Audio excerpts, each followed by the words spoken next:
আজকে আমরা সবাই বৃষ্টিতে ভিজে গেলাম।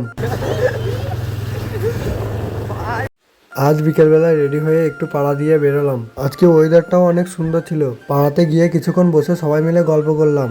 কিছুক্ষণ বসে থাকার পর সবাই মিলে হাঁটতে হাঁটতে চলে গেলাম একটু ঘুরতে। ভাবলাম মাঠ যাব, কিন্তু মেঘের অবস্থা খারাপ ছিল, সেই জন্য আমরা আইসক্রিম খেতে খেতে আবার ঘুরে চলে আসলাম। তারপর সন্ধ্যেবেলায় চলে গেলাম এটিএম, ভেতরে ঢুকে টাকা তুলে নিলাম। তারপর আমরা চলে গেলাম নাচপুকুর পার্ক, ওখানে গেলাম আর বৃষ্টি পড়তে লাগলো।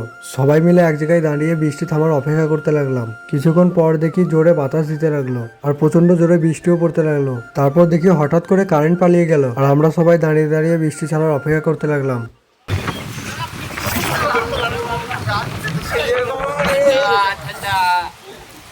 কিছুক্ষণ পর বৃষ্টি থামলো আর আমরা ভিজতে ভিজতে বাড়ির দিকে রওনা দিলাম। তারপর যেতে যেতে দেখি রাস্তায় প্রচন্ড জল জমে আছে। গাড়িটা পুরো অর্ধেক ডুবে গেছিল। ওই জলের মধ্যে দিয়ে যেমন তেমন করে পার করলাম আর সবাই হাঁটতে হাঁটতে যাচ্ছে। তারপর শেষমেশ আমি বাড়ি চলে আসলাম।